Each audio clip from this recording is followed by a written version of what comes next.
నేను ఇందాక చెప్పాను కదా, నీకు 10,000 వచ్చింది, నీకు 14,000 రావాలి. కానీ ఈనాడు రామోజీరావుతో ఏం పడతావు, వచ్చింది లేరా బాబు 10,000 వచ్చింది అదే చాలని. అప్పుడు నువ్వు నాకు రాస్తావు, ఇదిగో పలానా డేట్ నాడు నాకు 10,000 ఇచ్చారు, కానీ 2 ఏళ్ళు ఆలస్యంగా ఇచ్చారు, ఈ 2 ఏళ్ళు ఇంట్రెస్ట్ లెక్క కట్టి నాకు ఇప్పించండి. నువ్వు ఫిగర్ కూడా ఎక్కెలా నాకు ఎంత వస్తుంది అంత వస్తుందని.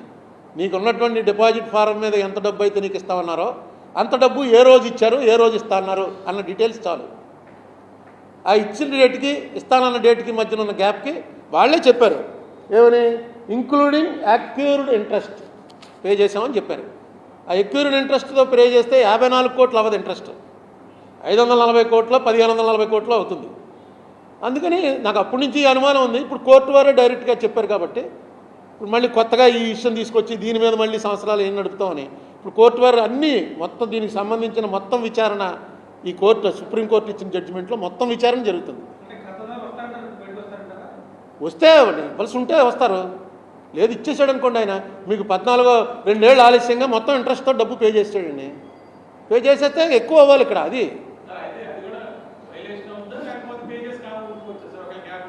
అది ఇంకా పెద్ద కేసు అవుతుంది.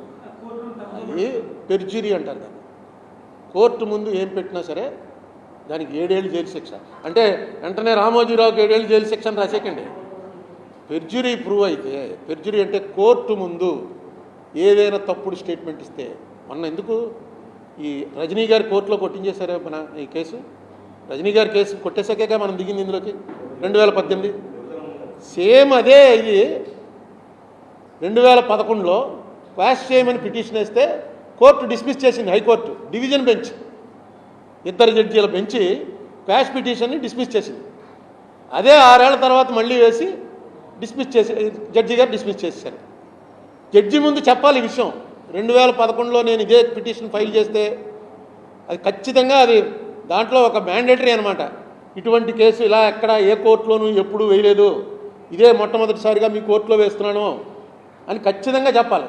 చెప్పలేదు వాళ్ళు. అది తీసాం మొన్న. అది గవర్నమెంట్ వారు తీశారు, రాష్ట్ర ప్రభుత్వం వారు తీశారు. అది తీసి అది కోర్టులో వేశారు మొన్న. కోర్టులో వేసిన తర్వాత ప్లేడర్ గారు అడిగాడు, నన్ను కూడా అడిగాడు ఆయన నిరంజన్ రెడ్డి గారు, ఇదేంటి దీన్ని ఇన్సిస్ట్ చేద్దామని. అంటే మా రమేష్ అన్నాడు, మళ్ళీ అదో కేసు మనకెందుకు, మన దానిలో నడుస్తుంది కదండి, మళ్ళీ దీని మీద మళ్ళీ మనం ఎప్పుడెప్పుడు వేయాలి, వాళ్ళు రిప్లై చేయాలి, దానికి అది నడుస్తూ ఉంటుంది. పక్కన పెట్టేసాం. యాక్చువల్గా అది పెర్జురీ.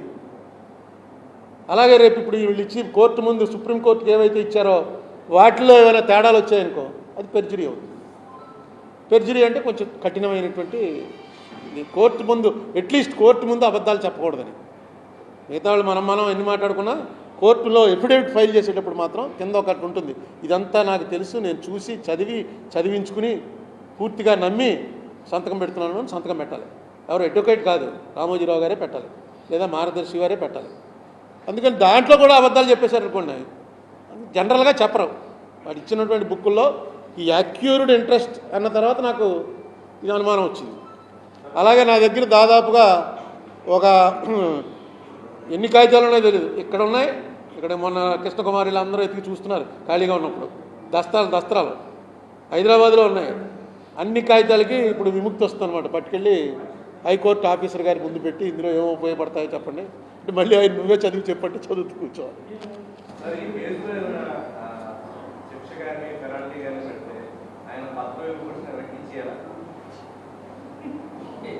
ఏదో ఇప్పుడు నువ్వు ఈ వాట్సాప్ యూనివర్సిటీ గురించి అడక్క క్వశ్చన్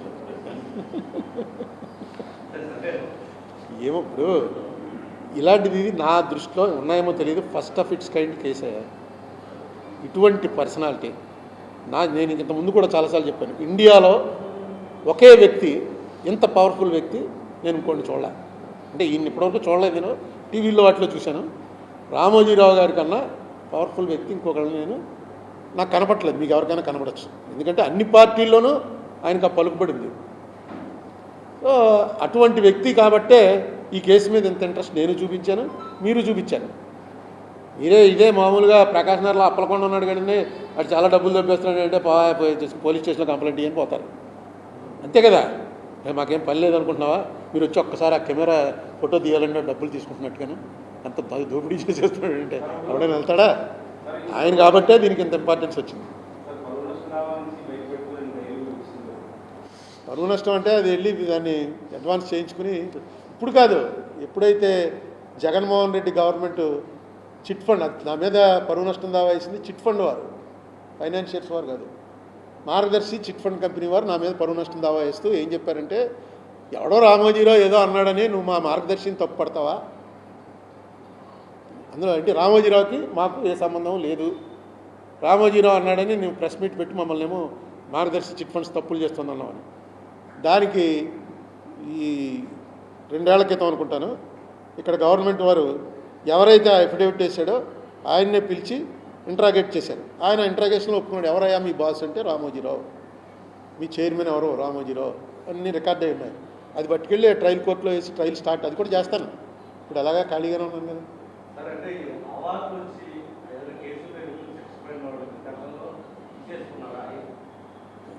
నాకు కొత్తది పెట్టుకో ఇప్పుడు దాని మీద స్టార్ట్ అవుతుంది.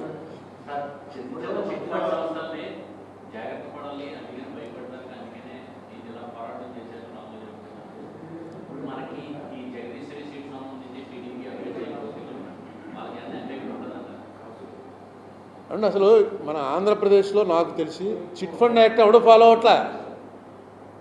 జగదీశ్వరి చిట్టే కాదు, ఏ చిట్ ఫండ్ యాక్ట్ వాడు, చిట్ ఫండ్ కంపెనీ వాడు చిట్ ఫండ్ యాక్ట్ని ఫాలో అవ్వట్లేదు. చిట్ ఫండ్ యాక్ట్ ప్రకారం ఫస్ట్ది ఏంటంటే, చిట్ ఫండ్ యాక్ట్ అనేది పుట్టినరోజునే ఫస్ట్ పెట్టింది, చిట్ ఫండ్ కంపెనీ నడుపుతున్నవాడు వేరే వ్యాపారాలు చేయకూడదు.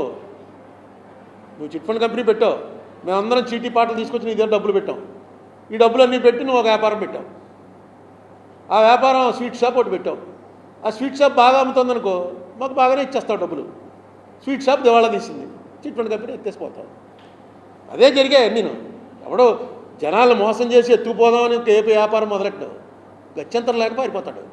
చిట్ ఫండ్ కంపెనీలో అలాంటి అవకాశం ఇవ్వకూడదనే 82లో అనుకుంటాను దీన్ని సిస్టమైజ్ చేయాలి. చాలా కంపెనీలు ఎత్తేస్తున్నారు. మన రాజమండ్రిలో మా మదరు ఇంటికి వచ్చి ఎవడో నీలాంటాడో నాలంటాడో ఇంటికి క్లోజ్లో వాడికి 1% కమిషన్ వస్తుంది. ఏమంటే మీరు ఒక చీటీలో చేరండి, నెలకు 5,000 కడితే చాలు, మీకు ఆ సంవత్సరం అయ్యేటోడికి ఎంత వస్తుంది, ఇంత వడ్డీ కడుతుంది, నీకేమొస్తుందా ఇందులో అంటే, నాకు ఇది చేర్పిస్తే నాకు 5,000 వస్తుందండి చేరేవారు. అలా బోల్డ్ డబ్బులు పోయాయి. అలాగే ఈనాడులో కూడా చేరారు. ఈ మార్గదర్శిలో ఈనాడు చూసి చేరారు. అయితే మార్గదర్శి ఎవరికి తెలుసు, ఈనాడు రామోజీరావు గారి కంపెనీ అండి అనగానే రామోజీరావు తప్పు చేయడు, ఎందుకు చేస్తాడు, రామోజీరావుకి నా డబ్బులు ఎందుకు కావాలి అంత పెద్దవాడికి అని చేరారు. ఈయన చేస్తుంది అసలు చిట్ ఫండ్ యాక్ట్ ఏనాడు ఈయన బాగా, అసలు ఆయన ఇంకో వ్యాపారం చేయకూడదు, అన్ని వ్యాపారాలు చేస్తున్నారు. అది కూడా అడిగేవాళ్ళు లేడు. ఇప్పుడు అది కూడా నేను అడుగుతాను, చిట్ ఫండ్ కంపెనీ వాడు వేరే వ్యాపారం చేయకూడదు, చాలా సింపుల్. అందరూ రామోజీరావు గారు లేకపోతే ఏముంటుంది, చిట్ రిజిస్టర్ చేసేటప్పుడు చూడాలి వీడికి ఇంకే వ్యాపారాలు ఏమి చోట్ల సంతకం పెట్టుతున్నారు, ఇచ్చేస్తున్నారు. ఇదే జరుగుతుంది ఇక్కడ.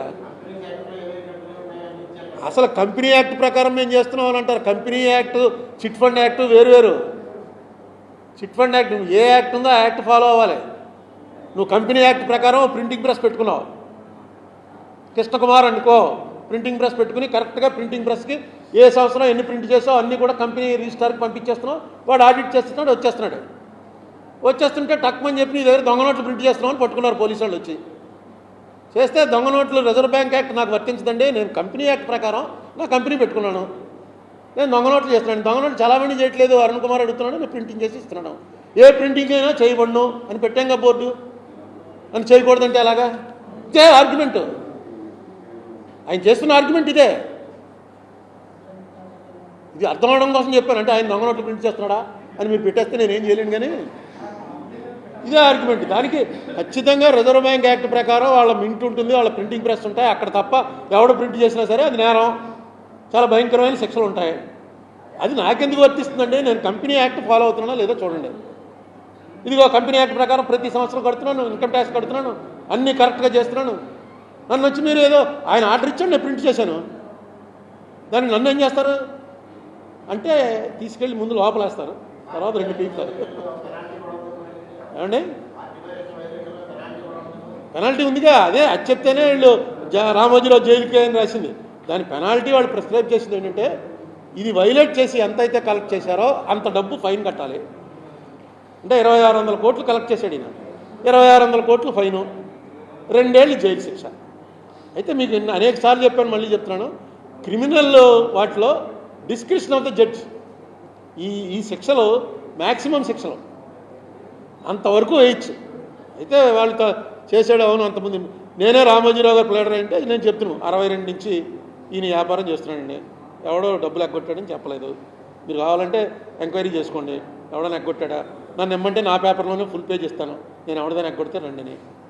నేను ఇది అయిపోయి మీరు 97 తెచ్చిన తర్వాత కూడా చేస్తున్నాను అన్నది నా మీద ఆరోపణ. మరి ఏం చేయను, నాకు డబ్బులు ఇచ్చేవాళ్ళేమో వాళ్ళ నమ్మకం నా మీదే ఉంది, పట్టుకొచ్చి ఇస్తున్నారు, పెట్టాను. ఇదిగో ఈవేళ తప్పు అన్నారు కదా, పలానా రోజున మూసాను. మీరు చూడండి, నేను క్రిమినల్ నేరం ఇంటెన్షనల్గా నేరం చేశాను అని అనిపిస్తే శిక్ష వేయండి, లేదు అందరు డబ్బులు ఇచ్చేశారు కదా కరెక్ట్గానే చేశాడు కదా అనిపిస్తే మీ ఇష్టం అని దండం. నేనైతే అదే పెడుతున్నాను. ఏపీసీఐడి వాళ్ళు పెట్టిన కేసులన్నీ చిట్ ఫండ్ మీద.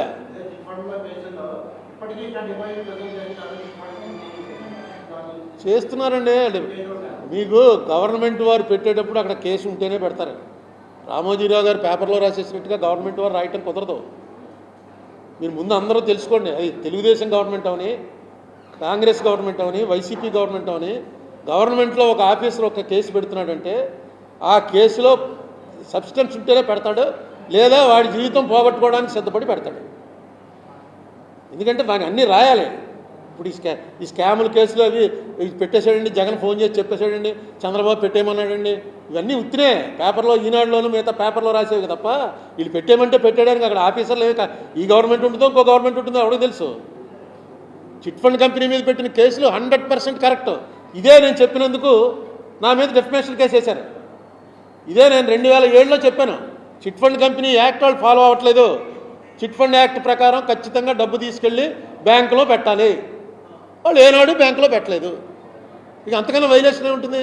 ఆ డబ్బే తీసుకొచ్చి మార్గదర్శి ఫైనాన్షియర్స్ అన్న దాంట్లో పెట్టారు, ఆ డబ్బే తీసుకెళ్ళి ఉషోదయాలో పెట్టారు. రామోజీ ఫిల్మ్ సిటీ ఎలా కొన్నారు, ఈ డబ్బుతోటే కొన్నారు. ఈ డబ్బు ఎవరిది, ప్రజలది, ప్రజలకు వడ్డీ ఇచ్చేసాం కదా అంటున్నారు. చెప్పి చేయాలి. ఇదే కనుక యాక్ట్ ప్రకారం చేసుంటే 10,000 రూపాయలకి 9.5 ఇంట్రెస్ట్ కాదు, ఆయనకు వచ్చినటువంటి లాభాలకి వీళ్ళకి 24% 30% వస్తుంది వీళ్ళకి. వీళ్ళే కనుక అందులో ఆ డబ్బే షేర్ అయ్యి ఉంటే, ఆ డబ్బు షేర్ కాకుండా వీళ్ళు డిపాజిట్ కింద పెట్టుకున్నారు. డిపాజిట్ మీద 9% 10% ఎంతో ఇచ్చారు ఇంట్రెస్ట్. మా మదర్కి ఇచ్చిన ఇంట్రెస్ట్ 9.5% కిట్టింది ఆవిడికి వచ్చిన డబ్బు.